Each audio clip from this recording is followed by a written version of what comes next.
In this video, I will show you very powerful order flow setup using big trades indicator, volume profile, and absorption. We will look at how to set up the big trades indicator, we will look at how to set up the volume profile for this powerful strategy, and then I will show you this theory in real life market. Everything will be packed in this one video.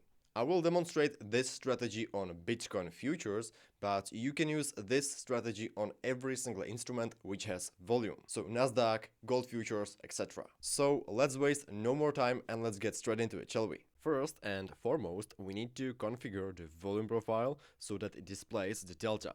Essentially, we are turning the fixed range volume profile into fixed range delta profile. I use adders, so once I draw the fixed range volume profile, I change the settings to custom and set the profile type to delta colored. This allows you to get precise delta levels at specific price points for the measured period. Now I can use these two anchors to mark the measurement area, and the profile on the left side will show me which side was dominant at the given level, whether it was buyers or sellers. Now let's set up the big trades indicator. You can enable it in the indicators menu. Just type big trades and add it to your chart. The big trades indicator highlights a large individual orders. Unlike standard volume indicator that only shows high overall volume, this tracks specific sizable trades. A single candle might not have high volume at all, but if one large order was executed within it, a bubble will appear. The color then depends on whether the trade was bullish or bearish.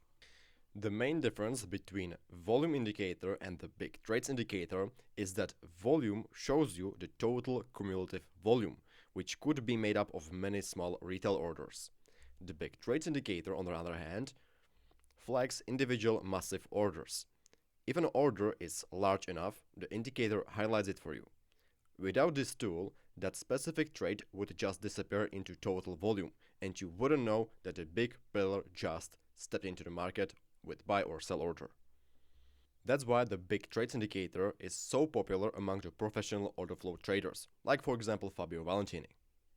In the settings of this big trades indicator, we will set up the calculation mode to separate trades because we want to calculate only single individual trades, not cumulative.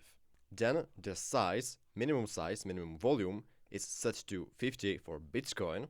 However, this could be different for other instruments.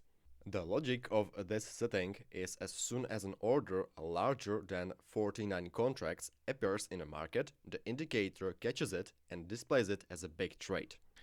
If we set the value to 5 contracts, it would create too much noise, and our goal is to filter for only the larger orders, which for BTC futures means anything above 50 contracts.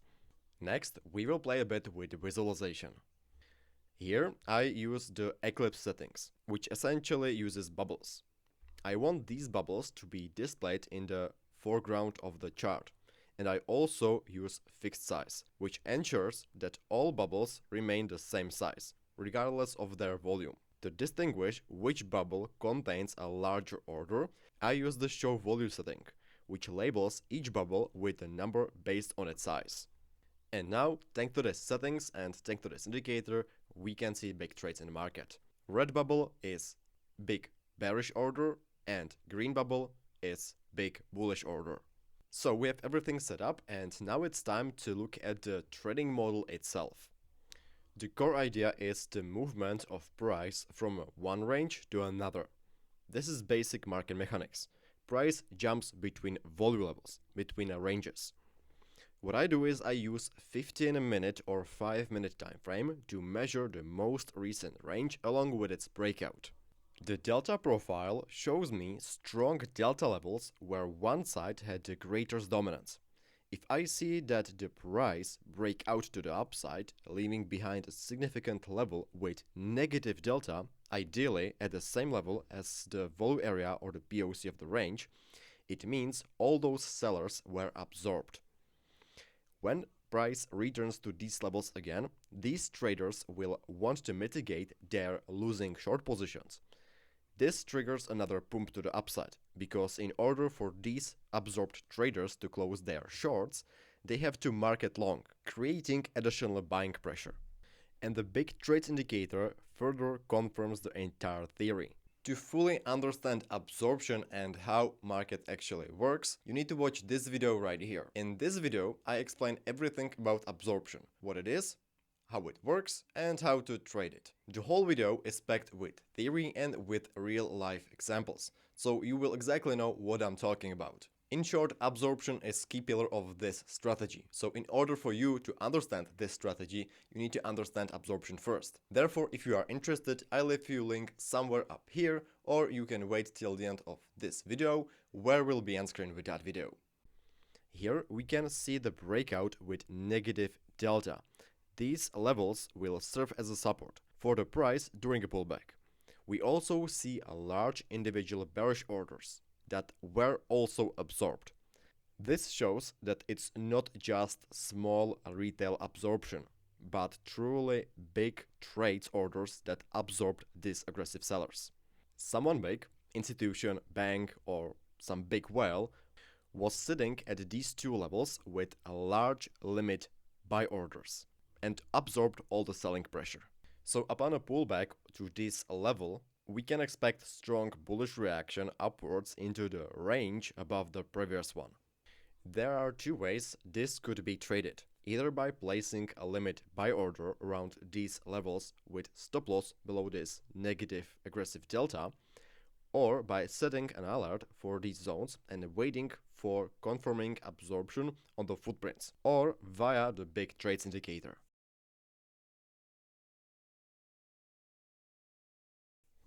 Another very effective tool to use is the VWAP, which is this blue line here. It isn't standard moving average, it's a volume weighted average price.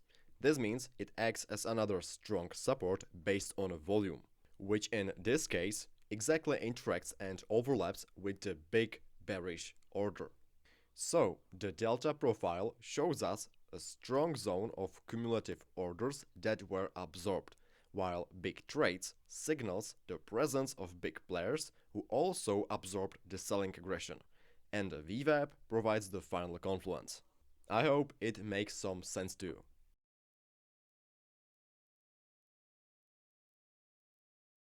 And that's basically everything from this video. I hope it helped you to understand what the big trades indicator actually is and how powerful indicator can it be. If you have any following question about this video or about this topic, feel free to ask in the comment section down below. I will be happy to answer you. And if you want to continue learning and get better understanding, more deeper understanding about absorption and overall about market mechanics, watch this video right here. It's a great stuff. And yeah, I would also appreciate your like and your subscribe to this channel. Thank you so much. Anyway, thanks for watching and I'll catch you in a next video.